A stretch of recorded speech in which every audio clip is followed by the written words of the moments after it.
Happy Wednesday, y'all. So, this is Dear Diary entry number 4 video. Um, I think last week I started talking about like breaking cycles and patterns um, to get healing. And a part of that was recognizing my triggers and realizing that I was in a toxic pattern. And it's kind of like I was more reactive than trying to just find peace instead of I guess just trying to be calm and deal with certain things that came up within our marriage. I just kind of always had this mindset of what next, what's coming next. um my nervous system was always like on edge, and I'm not saying it was that way throughout the whole marriage, don't get me wrong. There were times when we were good and everything was good, but when we were bad, things were bad. um and I just found myself in a place where I felt like some of the things that I was engaging in was not healthy for me.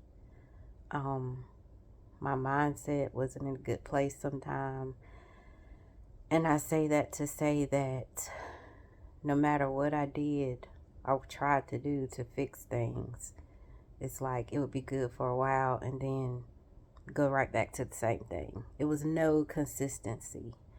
So I think a trigger for me that I've learned is if I meet somebody or somebody comes into my life, friendship, relationship, whatever, if you're not consistent, that's a trigger. That's a red flag, I guess.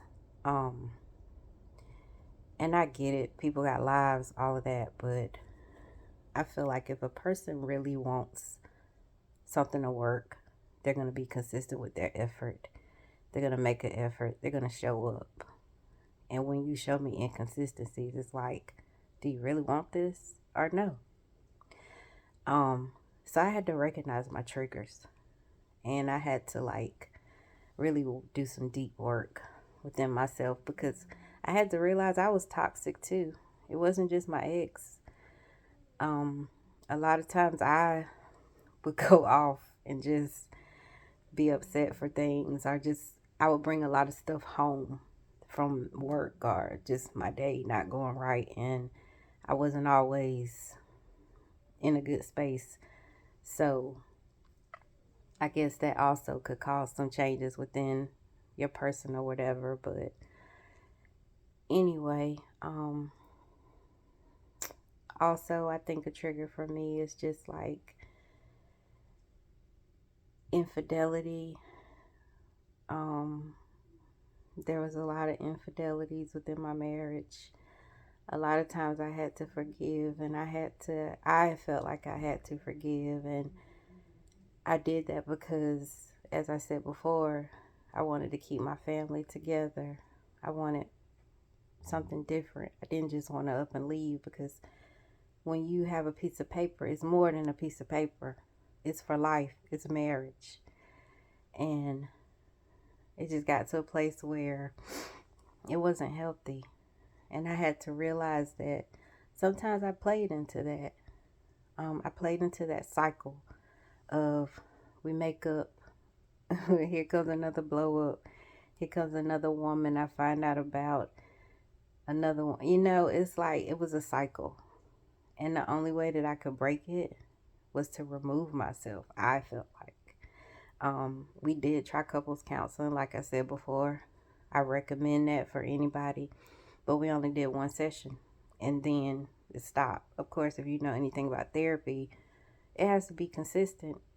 And if you're not showing me that consistent effort, I'm not going to keep trying to make something work by myself.